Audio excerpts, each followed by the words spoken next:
सीधी बात है बंधुओं, हमारा उद्देश्य क्या है? बहुत स्पष्टता से सुनिएगा। कृष्ण प्राप्ति नहीं, सीधे 50वीं सीढ़ी चढ़ने की मत सोचा करो। बीच में बहुत सारी सीढ़ियां हैं, धीरे धीरे चढ़ना पड़ेगा। इतने बड़े पांव नहीं कि आप 50वीं सीढ़ी चढ़ जाओ। हमारा उद्देश्य क्या है? किसी से पूछो, किसी भी भक्त से पूछो, आपका उद्देश्य क्या? तिलक क्यों लगाते हो? नाम जप क्यों करते हो? कंठी माला क्यों बदते हो? एकादशी क्यों करते हो? वृंदावन क्यों जाते हो? हम पे श्री जी की कृपा हो जाए, हमको ठाकुर जी मिल जाए। इतनी जल्दी मिल जाएंगे?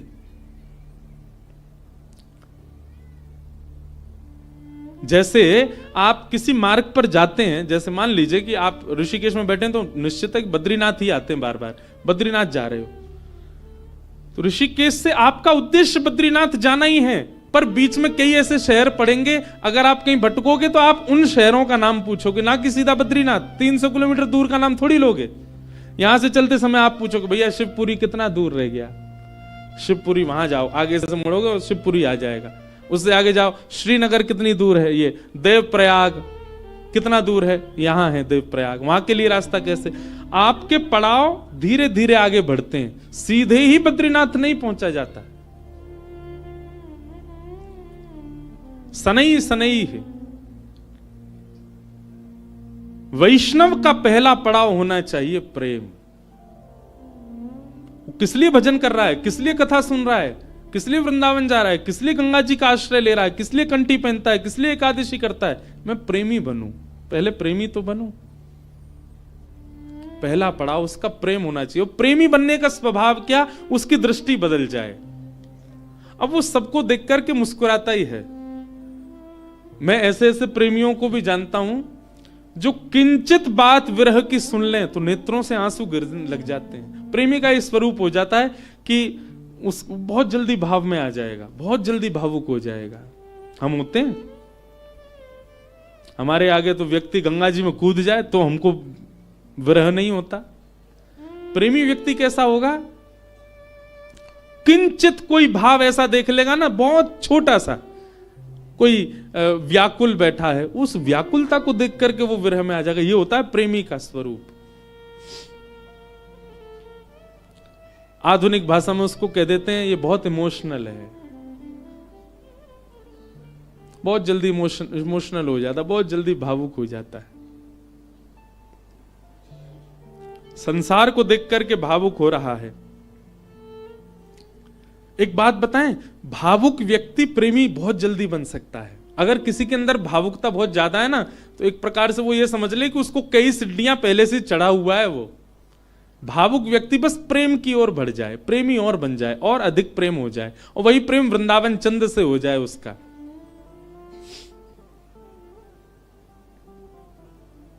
हम कई जगह कथा करने जाते हैं, तो कथा करके जब निकलने लगते हैं ना वापस, 7 दिन पूरे होने के बाद, बहुत लोग भावुक हो जाते हैं। जिनके यहां रुकने का प्रसंग होता है वो लोग भावुक। एक जगह तो बहुत ही भयानक स्थिति हुई, मैं ही घबरा गया। एक जगह कथा थी, अब जगह का नाम तो नहीं लूंगा मैं, तो वहां जो यजमान थे, मुख्य यजमान, वो इतने भावुक, इतने भावुक, पहले दिन से ही रोने लग गए। मैंने क्यों, क्या हो गया? बोले अब 6 दिन रह गए, आप 6 दिन रहोगे, बस लाल जी के केवल 6 दिन दर्शन होंगे। दूसरे दिन और रोने लग गए। मैंने कि भैया तुम ऐसे मत करो, अभी तो कथा तो पूरी करनी है हमको। चौथे दिन सब का नाच रहे थे, नंद घन आनंद भयो, जो वो कोने में खड़े होकर रो रहे। बोले क्यों, क्या हो गया? 3 ही दिन रह गए अब बस।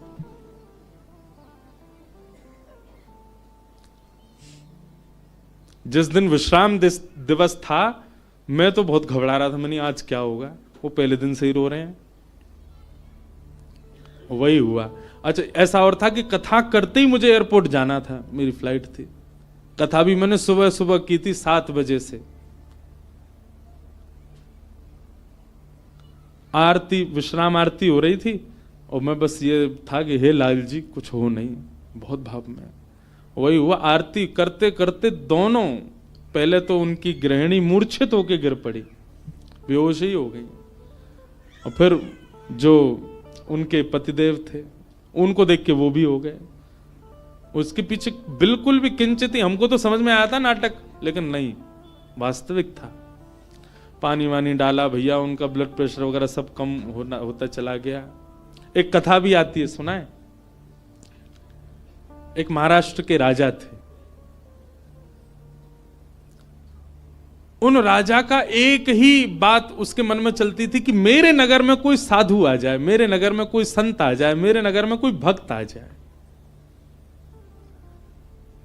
दुनिया में ऐश्वर्यवान व्यक्ति केवल इसकी प्रतीक्षा करता है कि मेरे पास धन बहुत आ जाए। वो इसकी प्रतीक्षा करते थे कि कोई भक्त, साधु, संत, विरक्त या वैष्णव दंपति या कोई कथा वक्ता कोई आ जाए मेरे नगर में, बस। ऐसी कृपा हुई, अयोध्या से कुछ लोग पंढरपुर दर्शन करने जा रहे थे और उन महात्मा के उन राजा के नगर में आ गए। नगर से होके पंढरपुर का रास्ता था, तो पंढरपुर की ओर जा रहे थे। शाम काल का समय हो गया। राजा को पता चली संतों की टोली आ रही है। वो तो ऐसा और था राजा, वो दूर दूर तक उसने अपने सैनिक लगा रखे थे। बोले आसपास के रस्तों से अगर कोई संत निकल के जा रहे हैं, उनसे भी कहो यहां होके जाएं, हमारे नगर में होके जाएं। ऐसी भगवत प्रीति, भक्त प्रीति भी सबके हृदय में नहीं होती।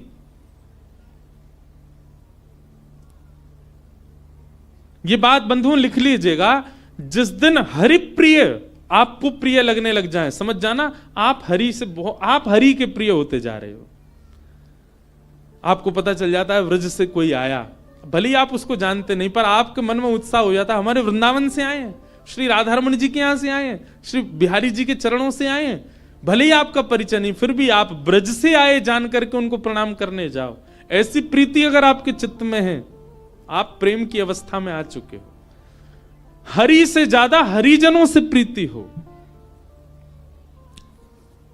तो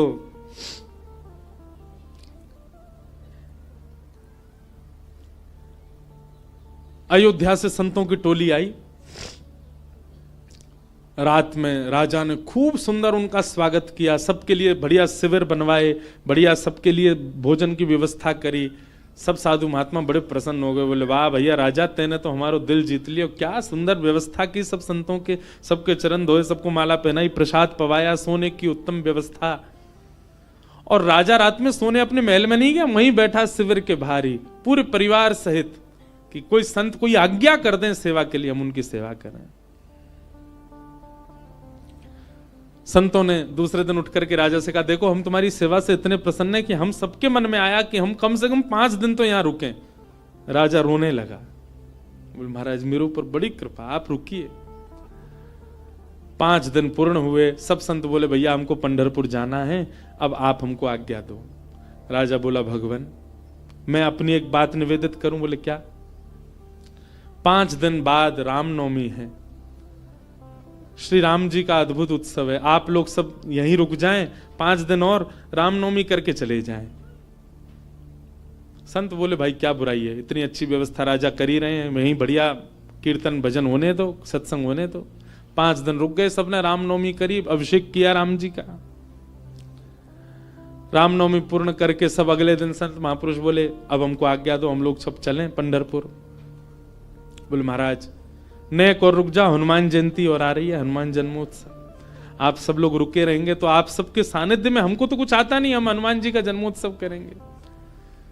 अब वो सेवा इतनी अच्छी कर रखी थी कि कुछ संत तो बेचारे उसके पक्ष में रहते थे, बोले रुक ही जाओ, बढ़िया व्यवस्था तो करी रखी है। रुक गए, हनुमान जन्मोत्सव तक सब लोग रुक गए, सब लोगों ने हनुमान जी का जन्मोत्सव मनाया। संत महापुरुष कहने लगे, बोले भैया अब हमको आज्ञा दे दो, अब हम लोग चलें। बोले महाराज उसके बाद में फिर कोई और उत्सव आ रहा था 15 दिन बाद, उसका नाम ले दिया।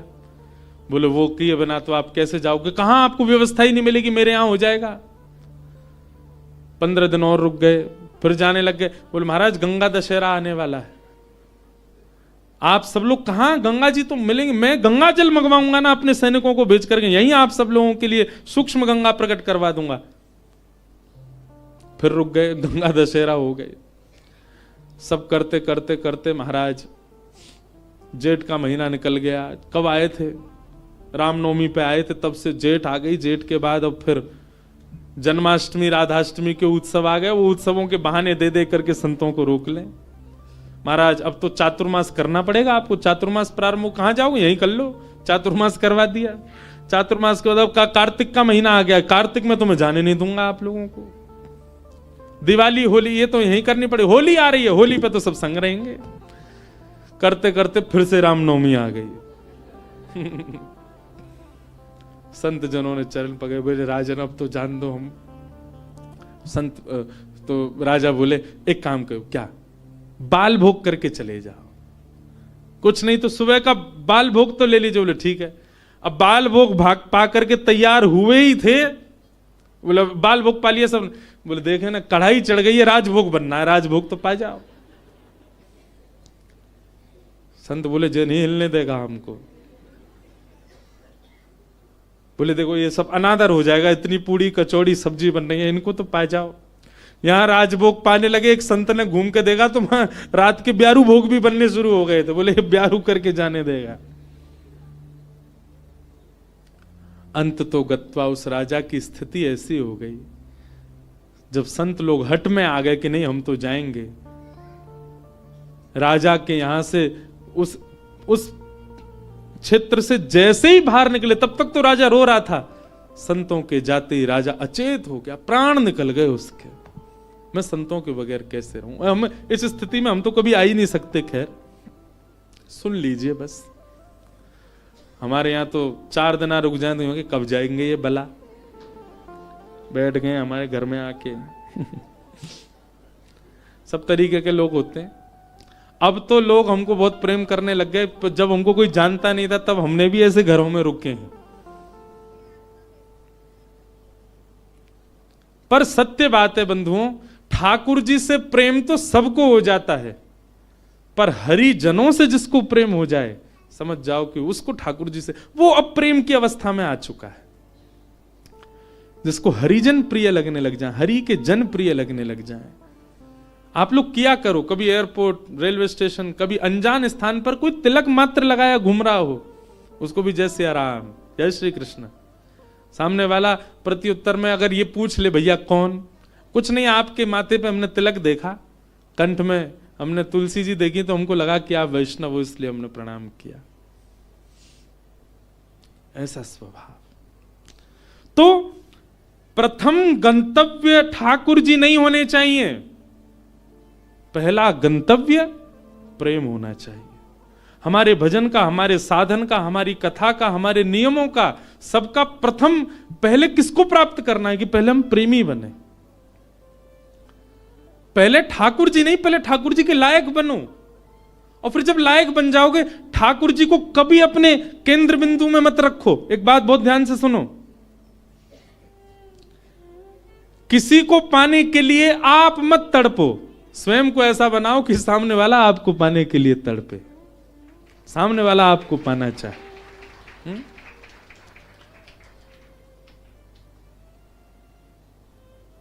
पिक्चरों में ऐसे दिखाते हैं ना कि कोई प्रेम करता था किसी कन्या से और उसको सीधे तो पानी पाया, तो खुद इतना बढ़िया पढ़ लिख करके बड़ा मजिस्ट्रेट बन गया महाराज, आगे पुलिस पीछे पुलिस, अब वो छोरी डोल रही है वाकू पावे को, इससे मेरा ब्याह हो। ठीक वैसे ही ये बात शास्त्रीय है कि ठाकुर जी को पाने के लिए आप केंद्र बिंदु ठाकुर जी को मत रखो चित्त में कि उनको मुझे प्राप्त करना है। ठाकुर जी को जो जो प्रिय है वो सारे गुण मेरे भीतर आ जाएं ताकि ठाकुर जी को मैं प्रिय लगूं। आप पीछे मत पड़ो उनके, स्वयं को ऐसा बनाओ कि ठाकुर जी पीछे पड़े आपके। श्रीमद् वल्लभाचार्य जी के चरित्र में आता है कि, बहुत ध्यान से सुनिएगा, श्रीनाथ जी जब प्रकट हुए ना, तो पहले श्रीनाथ जी की भुजा प्रकट हुई, और भुजा प्रकट होने के बाद में सद्दू पानी की गैया रोज जाती थी, अपना संपूर्ण दुग्ध वहीं बहा करके आ जाती थी। तो सद्दू पानी ने देखा मेरी गैया कहां जाती है, जाकर के देखा तो गिरिराज शिला में केवल भुजा निकली हुई है। सद्दू पानी ने जब पूरा बाहर निकाला तो श्रीनाथ जी प्रकट हो गए इसी कलिकाल में।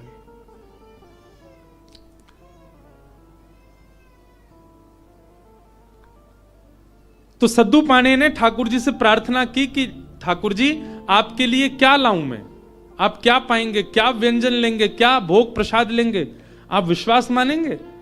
हमारे श्रीजी बाबा श्रीनाथ जी, उन्होंने कहा, बोले हे सद्दू पाणे, जब तक मेरे श्रीमद वल्लभाचार्य जी नहीं आएंगे तब तक मैं केवल दूध पीऊंगा। ठाकुर जी ने पयोव्रत किया। भक्त भगवान के लिए व्रत करता है, पर ठाकुर जी ने व्रत किया कि जब तक वल्लभाचार्य जी नहीं आएंगे मैं केवल दूध पीऊंगा। श्रीनाथ जी जो आजकल उदयपुर के पास नाथद्वार में विराज रहे हैं, जब ये गिरिराज जी में प्रकट हुए तब की लीला है। इस बार हमारे लाल जी का उत्सव नाथद्वारा में ही है, श्रीनाथ जी में, 11 से 17 जनवरी। बाद में एक अजब कुमारी नाम की एक भक्ता हुई थी, उसके लिए ठाकुर जी उदयपुर चले गए, उदयपुर के पास नाथद्वारा में। प्रकट तो आप गिरिराज जी में ही हुए थे। तो ठाकुर जी कितने वर्षों तक केवल दूध पी करके रहे। एक दिन अपनी समस्त शिष्य मंडलियों के साथ श्रीमद वल्लभाचार्य जी महाराज जब गोवर्धन पधारे, पूरे ब्रज में हल्ला हो गया, कोई बहुत बड़े आचार्य आए हैं। बोले नाम क्या? बोले वल्लभाचार्य। जब ये नाम सद्दू पाणे के कान में पड़ा, ब्रजवासी सद्दू पाणे दौड़े दौड़े गए और वल्लभाचार्य जी के चरणों में निवेदन करके रोने लगे। वल्लभाचार्य जी बोले रो क्यों रहे हो? बोले नाथ, भक्त को व्रत करते देखा है मैंने, पर इस जन्म में मैंने भगवान को व्रत करते हुए भी देखा है। हमारे इस गिरी कंदरा से साक्षात गोवर्धन नाथ जी का स्वरूप श्रीनाथ जी प्रकट हुए। मेरी गैया को दूध नित्य पियो करते, मैंने उनसे निवेदन किया कि आपको कहा भोग धराऊं। समोसे बोले मैं तो दूध ही पीऊंगा। मैंने कि कब तक दूध पियोगे? बोले जब तक वल्लभाचार्य जी नहीं आएंगे तब तक दूध ही पीऊंगा। भक्त ठाकुर की प्रतीक्षा करे ये तो सुनोगे हो, पर ठाकुर भक्त की प्रतीक्षा कर रहे हैं। हे नाथ, मेरी आपसे प्रार्थना, जल्दी मिलो ठाकुर जी से और जल्दी अन्न पवाओ ठाकुर जी को। श्रीमद वल्लभाचार्य, आप सबने चित्र देखा होगा निश्चित ही, अगर कोई श्रीनाथ जी से या हमारे गोवर्धन नाथ जी से परिचित है, वल्लभाचार्य जी के भाव में है। सद्दू पाणे ने आवाज लगाई, लालन, हे श्रीजी बाबा देखो श्रीमद वल्लभाचार्य पधारे हैं। और ऊपर से नन्हे से गोपाल जी, 4 वर्ष की अवस्था के गोपाल जी, 2-4 दतुइयां निकली हैं बस, गोल मटोल लाला, घुंघराले केश हैं, वही श्रीनाथ जी। ऊपर गिरी कंदरा से नीचे देखते हैं श्रीमद वल्लभाचार्य जी को, वल्लभाचार्य जी ऊपर देखते हैं ठाकुर जी को, और दौड़े वहां से ठाकुर जी, यहां से वल्लभाचार्य जी, और मध्य गोवर्धन में दोनों ने गाढ़ आलिंगन किया एक दूसरे का। ये चित्र देखा होगा आपने वल्लभाचार्य जी, और नहीं देखा हो तो गूगल पर देखना, वल्लभाचार्य जी श्रीनाथ जी मिलन पिक्चर, ऐसे ठाकुर जी ने आलिंगन कर रखा वल्लभाचार्य जी को, नेत्रों से आंसू गिर रहे हैं। वल्लभाचार्य जी बोले ठाकुर जी आप क्यों इतने श्रम में रहे, कुछ पाया नहीं? तो वल्लभाचार्य जी महाराज ने अन्नकूट बनवाया ठाकुर जी के लिए, 56 भोग तैयार करवाए, और श्री जतिपुरा में, गोवर्धन के जतिपुरा में, वहां श्रीमद वल्लभाचार्य जी ने श्रीनाथ जी का अन्नकूट किया, 56 भोग पवाए, ठाकुर जी का अन्नप्राशन हुआ। मतलब इतने वर्ष बाद ठाकुर जी ने अपना पयोव्रत, दूध का जो व्रत था वो छोड़ के अन्न ग्रहण किया। किसके लिए? अपने एक भक्त के लिए। तो भैया केंद्र बिंदु में ठाकुर जी नहीं, केंद्र बिंदु में प्रेम लाओ। आपके केंद्र बिंदु में प्रेम आ गया और प्रेम आपके चित्त में आ गया तो आप ठाकुर जी के केंद्र बिंदु में रहोगे, ना कि ठाकुर जी आपके केंद्र बिंदु में। स्वयं को निर्माण ऐसो करो, कथा सुन के, संत संग करके, सत्संग करके, वैष्णव संग करके, भजन करके, कीर्तन करके, कि ठाकुर जी आपकी प्राप्ति के लिए विचरण कर रहे हैं, कि जे मुंह को मिले कैसे भी।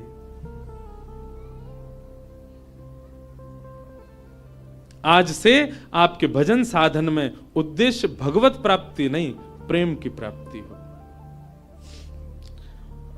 कि भवतानुदित प्रायम यशो भगवतो मलम ये नैवासौ न तुष्येत मन्ये तद्दर्शनम खिलम। नारद जी महाराज वेद व्यास जी से कहते हैं, व्यास जी आपने भागवत जी की रचना की, उसमें ज्ञान, उसमें वैराग्य उसमें सब कुछ आपने प्रस्तुत किया, पर आपने प्रेम को नहीं प्रस्तुत किया, इसलिए आपका हृदय अशांत है। आपके ग्रंथों को, पुराणों को सुनकर के व्यक्ति धार्मिक बन जाएगा, व्यक्ति वैरागी बन जाएगा, पर आपके ग्रंथों को पढ़ के व्यक्ति प्रेमी नहीं बन पाएगा। इसीलिए आपका हृदय अशांत है, आपको कहीं ना कहीं अपूर्णता लगती है अपनी क्रिया में। इसलिए मेरी प्रार्थना कि अब आप ठाकुर जी के प्रेम स्वभाव का वर्णन करो, जिससे पढ़ने वाला व्यक्ति प्रेमी बन सके। वेद व्यास जी महाराज ने निवेदन किया, उसके लिए मुझे क्या करना पड़ेगा? बोले समाधि लगा करके भगवान के प्रेम स्वरूप का चिंतन करो।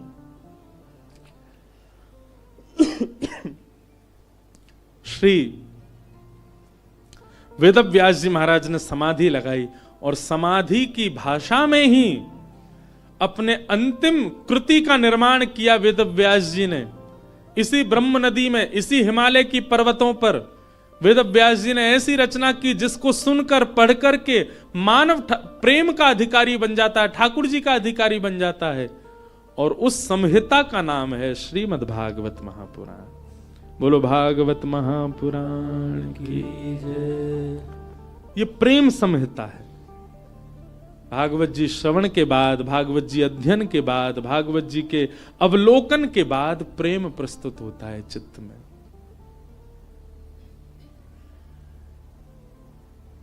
प्रेम।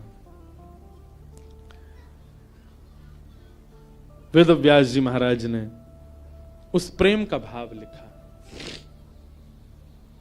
वही भागवत है। बंधुओं, आपको अगर अपनी कृति से, कई लोगों को अपने जीवन से भी बहुत अपूर्णता का अनुभव होता है। हम आपको एक बात बता रहे हैं, बहुत सावधानी से सुनो।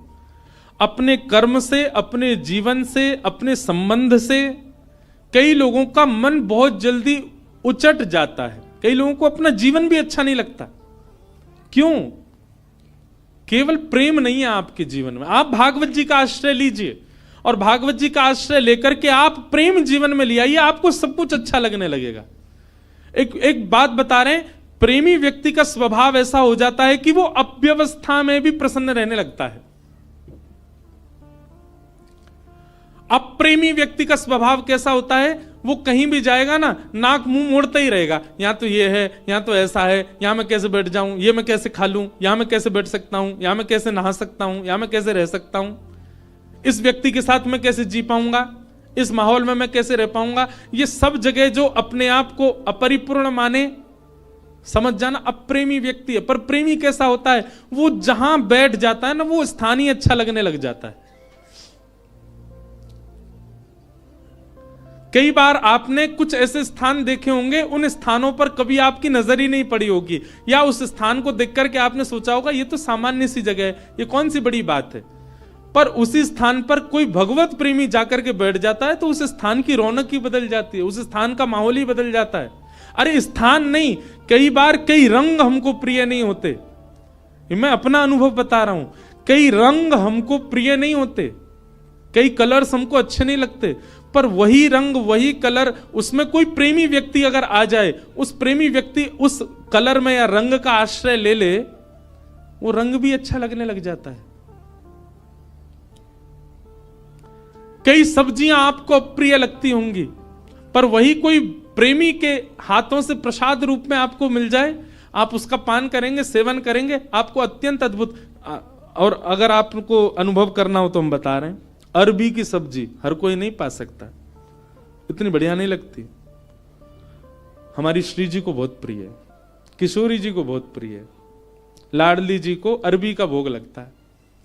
कभी जाइए राधाष्टमी के समय पर, या वैसे भी हमारे तटीय स्थान वृंदावन में अरबी की सब्जी बनती है। आप पे कृपा हो जाए, नहीं हो तो वहां किसी महात्मा से कह देना हमको थोड़ा प्रसाद दे दो, वो मधुकरी रूप में आपको अरबी देंगे, आप पाके देखना। सारे विश्व के जितने भी रस होंगे ना, वो सब रस फीके लगेंगे उसके आगे। क्यों? क्योंकि प्रेम स्थान पर वो निर्मित है, इसलिए उसका स्वाद अद्भुत हो जाता है। मैं कथा करता हूं, हमको राग रागनी आती नहीं, हम बस ऐसे गा लेते हैं, ये सब गुरुजन बैठे हैं, ये लोग जैसो बजा दें वैसो हम गा दें। कई राग ऐसे हैं, उनको पहले मैं जब सुनता था ना तो मेरा मन बड़ा उच्चाटित सा हो जाता था कि ये कैसे गाएंगे, ये तो बड़ा विचित्र सा राग है। आज वही राग में हम कथा भी कर देते हैं। क्यों?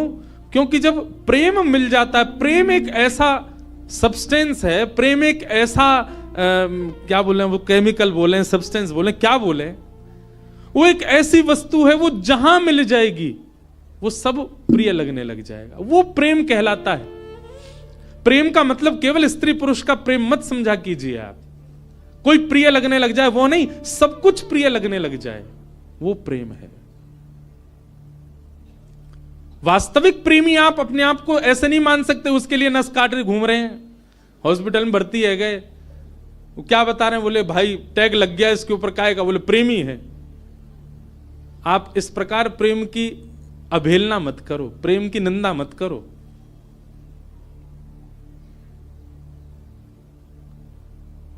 गंगा जी पे सब जगह चले जाओ, पहाड़ों में, नदियों में, सब जगह एक पॉइंट होता है, क्या बोल, इसको सुसाइड पॉइंट बोलते। क्यों? यहां से व्यक्ति अपने प्रेमी के लिए त्याग कर देता है, आत्महत्या कर लेता है। ये प्रेम है। प्रेम में केवल एक व्यक्ति प्रिय नहीं लगता, प्रेम में सब कुछ प्रिय लगने लग जाता है। बुद्ध, भगवान बुद्ध प्रेमी थे। एक मदिरा पान किया हुआ व्यक्ति जिससे सब दूर भागते हैं, नाली में पड़ा था और बुद्ध भगवान ने उसको देख लिया।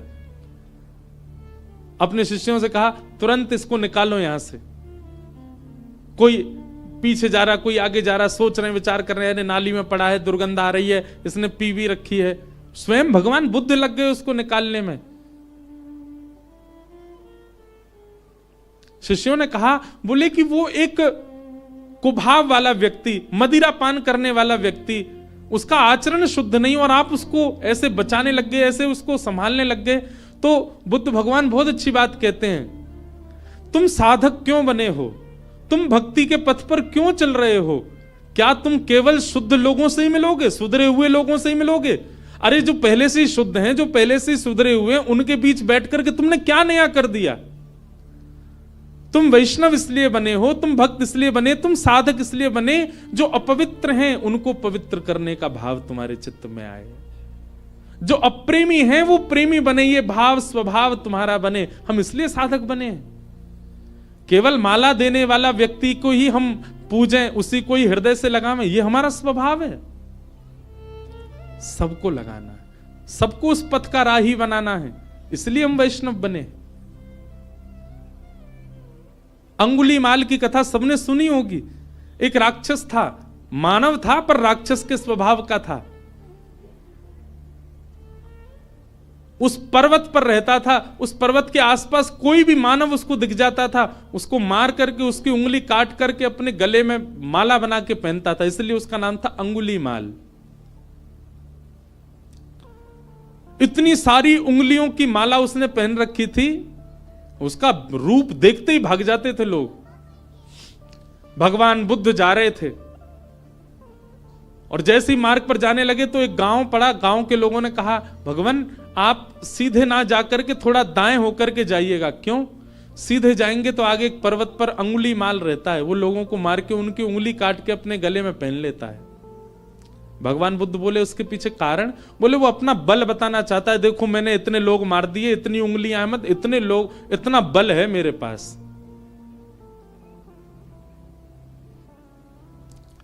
भगवान बुद्ध कहते हैं भय का बल नहीं होता, प्रेम का बल होता है।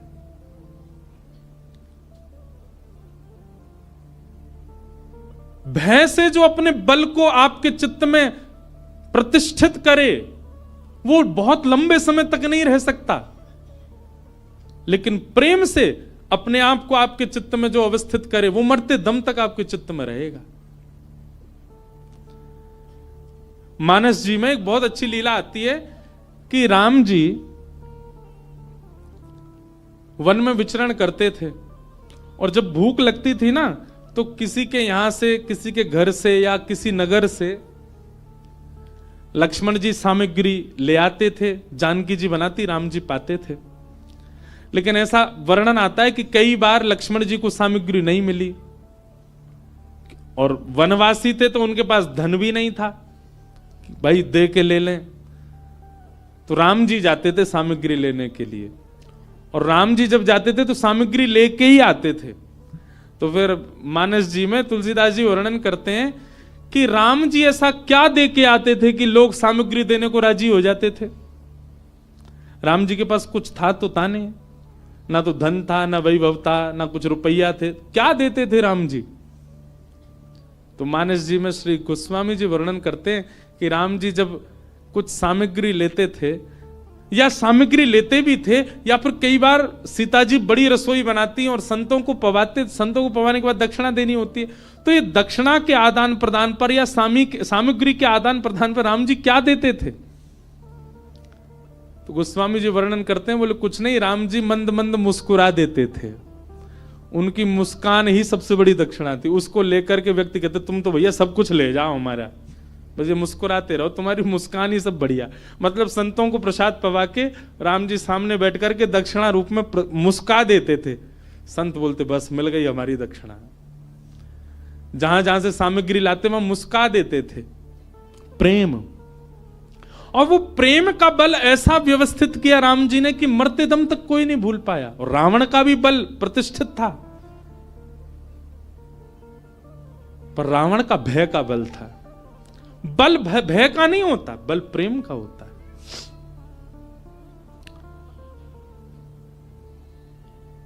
बुद्ध भगवान चले गए उसी मार्ग पर जहां अंगुलीमाल था।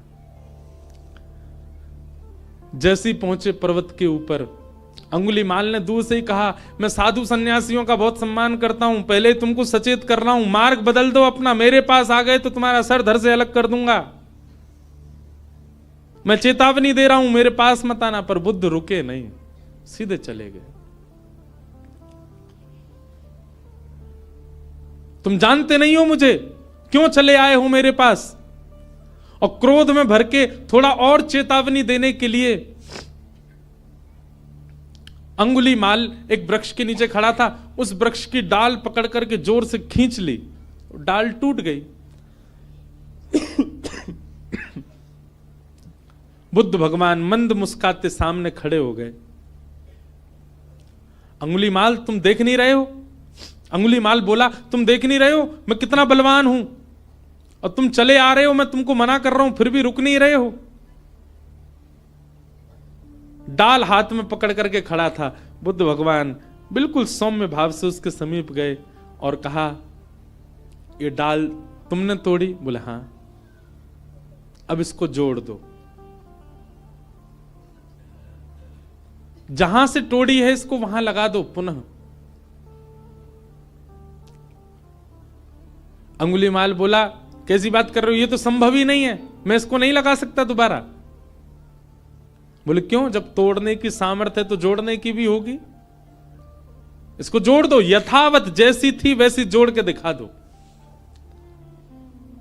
अंगुलीमाल बोला यह संभव नहीं है। बुद्ध भगवान कहते हैं जिसको तुम जोड़ नहीं सकते उसको तोड़ने का अधिकार तुमको किसने दिया। इतनी उंगलियां गले में पहन करके घूमते हो, तुमने इतने लोगों को मार दिया, अकेले इस पर्वत पर रहते हो, पूरी दुनिया तुमसे भय खाती है। सोचो, विचार करो अंगुलीमाल, जितनी उंगलियां तुमने गले में पहनी हैं, प्रेम से यदि इतने लोगों को अपने संग में रखते, पूरी दुनिया पूजती आज तुमको। अपने प्रेम स्वभाव से इतने लोगों का संग पाते तो तुम ज्यादा बलवान होते, लेकिन तुमने उनको मार दिया, उनकी उंगलियां डोल रहे हो लेके गले में। अगर इतने लोग तुमने जोड़े होते खुद से तो तुम श्रेष्ठ माने जाते। और इतना कहकर के बुद्ध चले गए। अपनी कुटिया पर जाकर के रुके, पीछे देखा ही नहीं।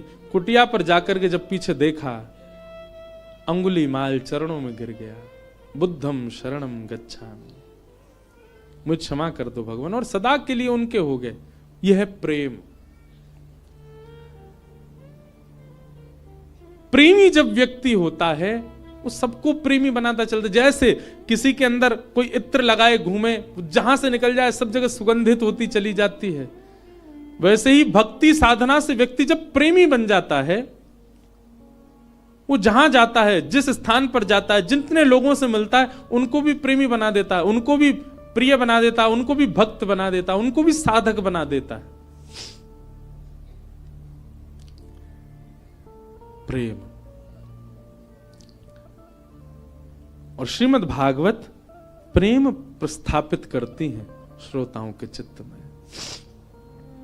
भागवत जी की रचना हुई और रचना करने के बाद वेद व्यास जी महाराज ने विचार किया, अब इस भागवत को हम घर घर तक, जन जन तक कैसे पहुंचाएं। तब वेद व्यास जी महाराज ने अपने पुत्र सुखदेव जी का आवाहन किया कि यम प्रव्रजन्तमनुपेतमपेत कृत्यम द्वैपायनो विरह कातरया जुहाव पुत्रेति तन्मयतया तर्वोऽभिनेदु तम सर्वभूत हृदयं मुनिमानतोऽस्मि।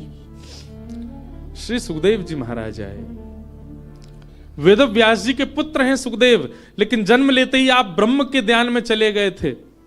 लेकिन श्री व्यास जी ने भागवत के श्लोक जब इनको सुनाए तो ब्रह्म ध्यान छोड़कर के भागवत जी की सन्निधि में आ गए और कहा, मैं तो निर्गुण निराकार ब्रह्म की उपासना कर रहा था, पर मुझे अब सगुण साकार में मन लग गया है, मुझे इन्हीं की आराधना करनी है। व्यास जी ने भागवत जी का अध्ययन सुखदेव जी को कराया और श्री शुकाचार्य जी ने वही भागवत की कथा राजा परीक्षित को सुनाई। पूछा गया, राजा परीक्षित कौन है? राजा परीक्षित के विषय में हमको थोड़ा बताओ। इनको 7 दिन में मरने का श्राप क्यों लगा, इनके बारे में थोड़ी हमें जानकारी दो। तब राजा परीक्षित के विषय को बताने के लिए यहां से महाभारत का थोड़ा प्रारंभ किया। यदा मृधे कौरव संजयानाम वीरेस्वथो वीर गतिम गतेषु व्रकोदरा विग्ध गदा विमर्श भृगनोरुदंडे धृतराष्ट्र पुत्रे। श्री परीक्षित जी महाराज का चरित्र और उनको 7 दिन में श्राप क्यों लगा, ये सब विषय सुनाए गए। अब इस विषय में अगर प्रवेश करें तो पूरा महाभारत का प्रसंग कहना पड़े, इसलिए कल बंधुओं ठाकुर जी का जन्मोत्सव है कथा में, क्योंकि कल चतुर्थ दिवस है। कल गंगा के तट पे आनंद उत्सव होगा, खूब आनंद से हम लोग नाचेंगे गाएंगे, जन्मोत्सव मनाएंगे श्री ठाकुर जी का। यमुना तट पे तो मनते ही रहते हैं ठाकुर जी के उत्सव, कल गंगा के तट पे होगा। आप सब लोग समय से पधारिएगा। आज श्री गिरधर लाल जी के दर्शन का समय तो है, पर हम आप सबकी संख्या देख के डर रहे हैं, क्योंकि जहां हम रुके हैं वो स्थान तो बहुत छोटा है। तो जो लोग यहाँ रुके ही रहे हैं अभी 6-7 दिन, वो लोग तो कल भी आ सकते हैं, परसों भी आ सकते हैं। रोज मिलेंगे ठाकुर जी 1:30 से 2:30 बजे तक गंगा दर्शन राम झूला के पास, इधर स्वर्ग आश्रम में। और जो लोग दूर दूर से आए बस वही आ जाना दर्शन करने। बाकी के जो लोग यहीं डटे हुए हैं उनके लिए तो लाल जी यहीं हैं, उनके लिए हम एक शाम का भी समय कल बता देंगे, तो वो लोग शाम को भी आ सकते हैं। इतनी संख्या में लोग आ जाएंगे तो फिर वो लाल जी हमारे डर नहीं जाएं, गंगा जी में गिरगिरा जाओगे, क्योंकि बगल में ही गंगा जी हैं। तो आप सब लोग बड़े भाव से पधारो। कल ठाकुर जी का जन्मोत्सव हम लोग कथा में मनाएंगे। पीले पीले वस्त्र पहन करके आना, आभूषण ज्यादा पहन के मत आना, अपना ध्यान रखना, क्योंकि चोराग्रगण्य श्री कृष्ण की कथा है तो निश्चित है उनके 2-4 दूत तो कथा में आते ही होंगे जो आपके आभूषण हरण ना कर ले जाएं, इसलिए बहुत ध्यान रखना। श्यामा हृदय कमल सो प्रगट्यो, श्यामा हृदय कमल सो प्रगट्यो, श्यामा हृदय कमल सो प्रगट्यो, श्यामा हृदय कमल सो प्रगट्यो, और श्याम हृदय वृंदावन प्यारो वृंदावन, हे श्री वृंदावन मेरो वृंदावन।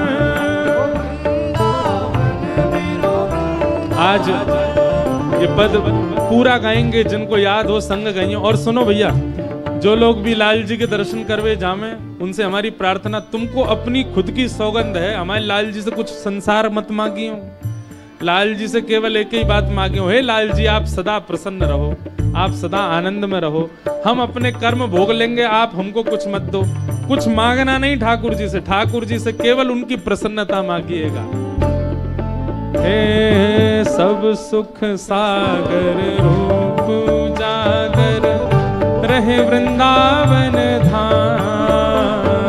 सब सुख सागर रूप उजागर, रहे वृंदावन धाम। हे सब सुख सागर रूप उजागर, रहे वृंदावन धाम। सब सुख सागर रूप उजागर, रहे वृंदावन धाम। ओ रूप गोस्वामी प्रगट कियो जहाँ, रूप गोस्वामी प्रगट कियो, श्री रूप गोस्वामी प्रगट कियो जहाँ, रूप गोस्वामी प्रगट कियो, राधा गोविंद रूप निधान।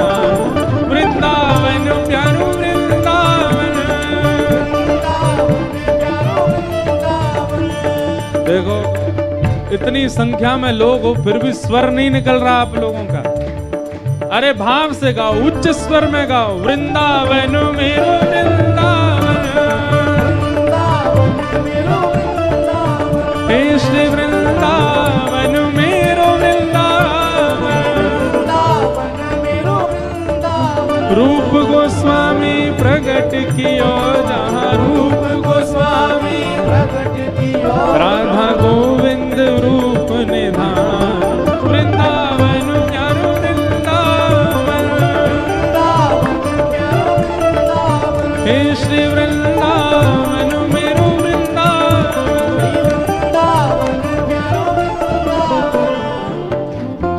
विहरत निस दिन कुंज गलन में, ब्रज जन मन सुख धाम।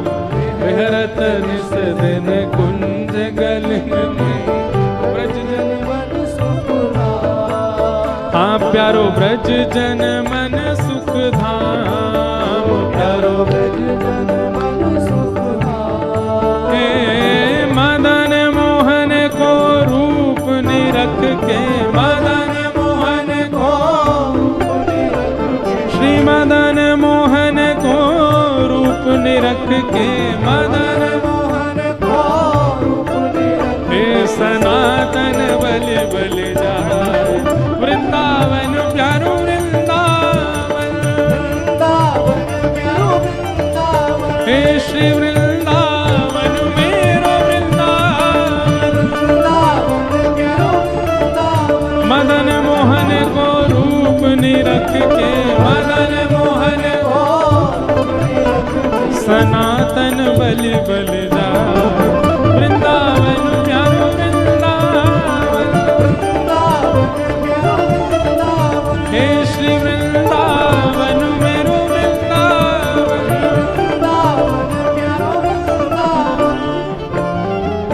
गोपी ग्वाल सब ही और धारे, प्यारो गोपी नाम।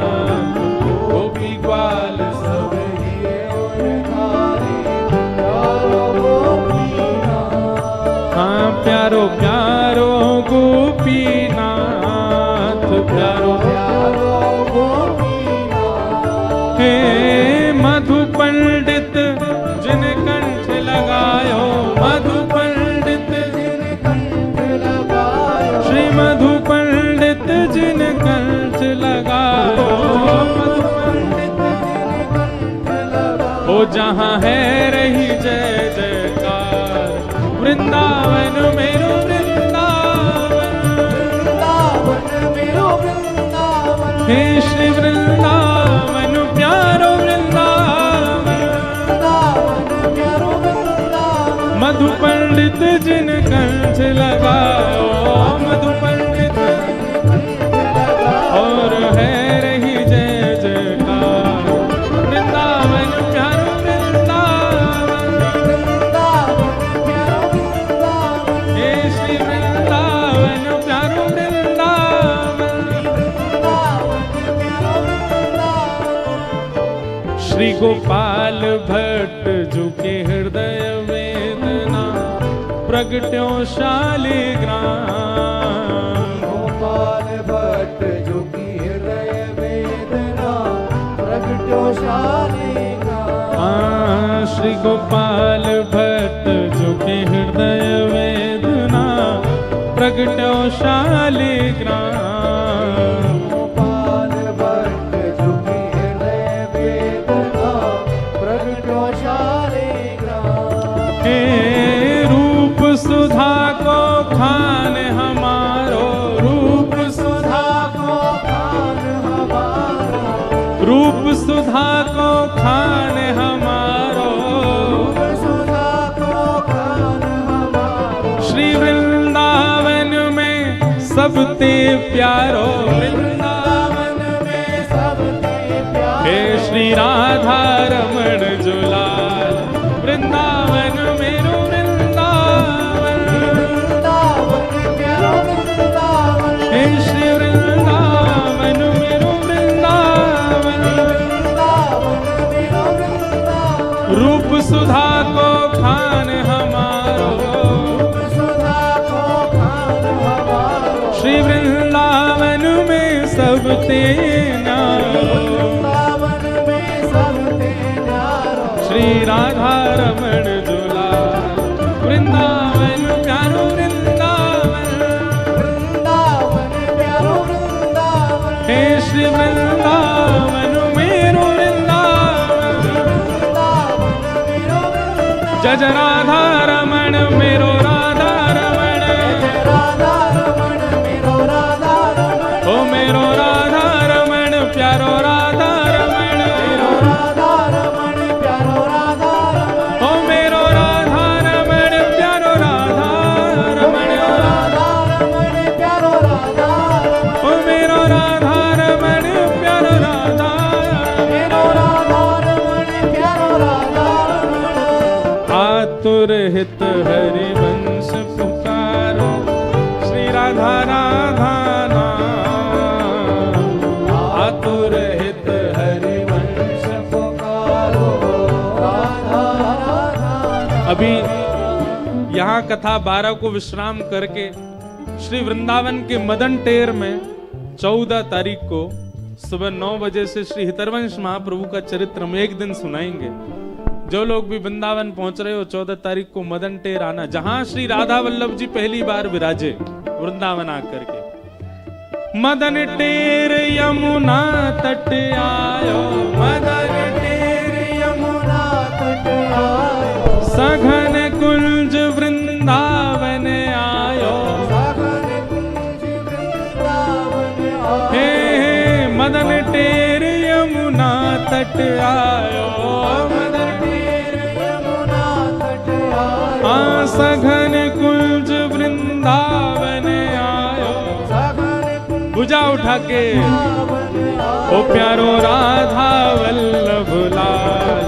वृंदावन मेरो वृंदावन, वृंदावन मेरो वृंदावन। हे श्री वृंदावन मेरो वृंदावन।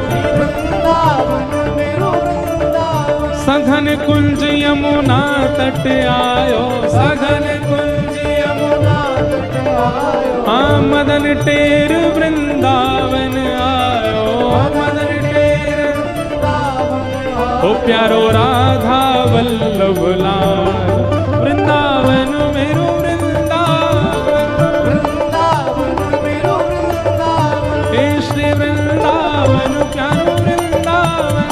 श्री वृंदावन प्यारो वृंदावन। जुगल किशोर को लाड़ लड़ायो, नवल कुंज ही अमान।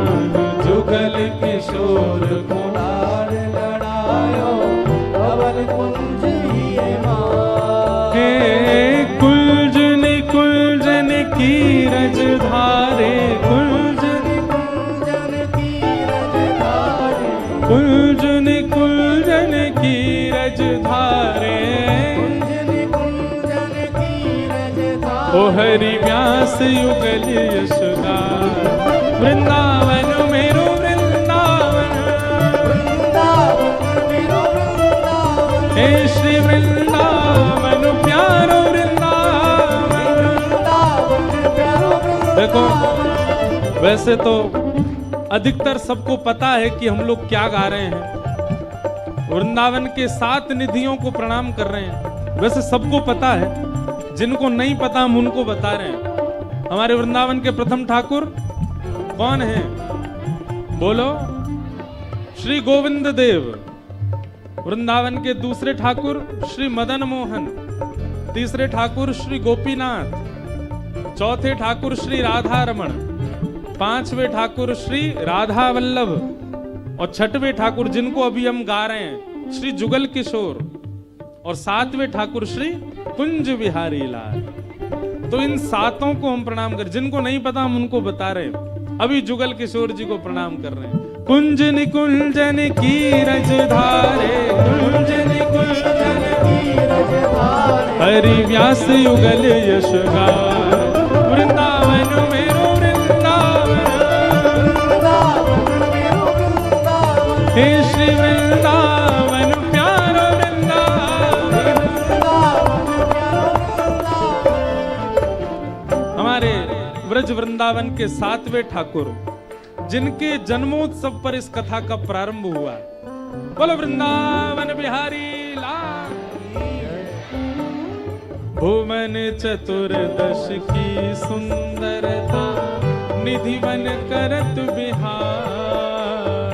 भुवन चतुर्दश की सुंदरता निधिवन करत बिहार। हे भुवन चतुर्दश की सुंदरता निधिवन करत बिहार।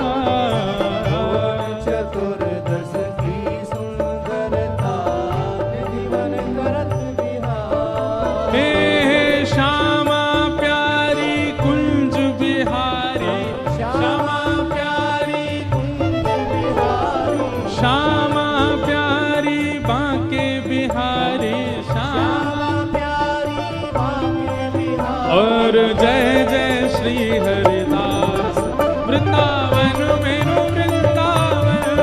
वृंदावन मेरो वृंदावन हे श्री वृंदावन प्यारो वृंदावन। वृंदावन प्यारो वृंदावन। श्यामा प्यारी कुंज बिहारी श्यामा प्यारी कुंज बिहारी। और जय जय श्री हरिदास वृंदावन मेरो वृंदावन।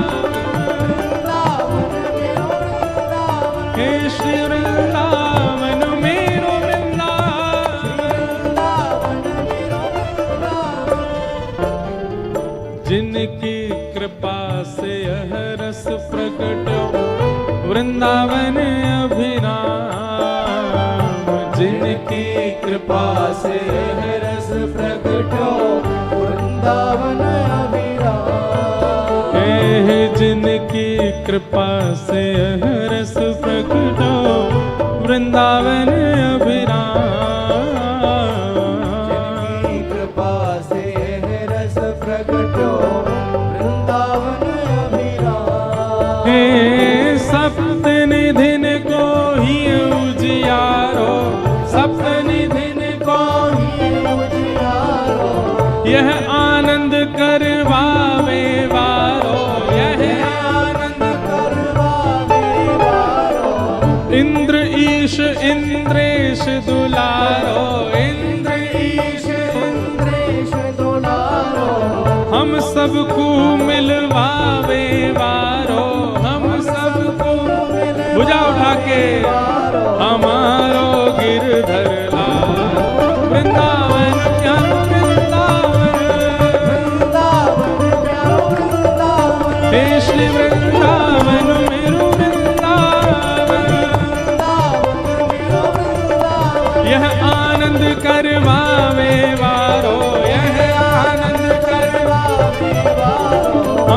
सबको मिलवावे वारो, हे हमारो गिरधर लाल। वृंदावन प्यारो वृंदावन, हे श्री वृंदावन मेरो वृंदावन। भुजा उठाओ दोनों और लगाओ ताकत पूरी। जो सबसे ऊंचा जाएगा वही को मिलेगी माला मंच से। जय राधे राधे श्री राधे राधे, जय राधे राधे श्री राधे राधे, जय राधे राधे श्री राधे राधे। यहाँ वो सबसे पीछे लाला वो लगे लंबो ही दिखे। हाँ आ जाओ आपके बगल वाले, हाँ आप आओ जो उछले थे अभी लास्ट में, नहीं वो पीछे आ रहे हैं। हाँ इनको आने दो, ये पीछे जो आ रहे हैं पतले से, हाँ इन्हीं को बुला। जय, और ये लाली छोटी वाली आओ। जय राधे राधे श्री राधे राधे, कृष्ण भानु दुलारी श्री कृष्ण प्यारी, बरसाने वारी कृष्ण भानु दुलारी। जय राधे राधे श्री राधे राधे, जय राधे राधे श्री राधे राधे, जय राधे राधे श्री राधे राधे, जय राधे राधे श्री राधे राधे। जय जय श्री राम, जय जय श्री राम, जय जय श्री राम। बोल वृंदावन बिहारी लाल की। नेक जोड़ते बोलो गर्मी आवेगी। बोल वृंदावन बिहारी लाल की, श्री राधा रमण लाल की, श्री राधा वल्लभ लाल की, पूछरी के लौठा की। हुप हुप प्यारे, क्या बात है बंसी वारे श्याम। नमः पार्वती पतये हर। बोल गंगा मैया की।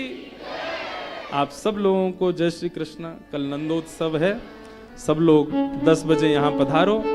कल ठाकुर जी का मंगल जन्म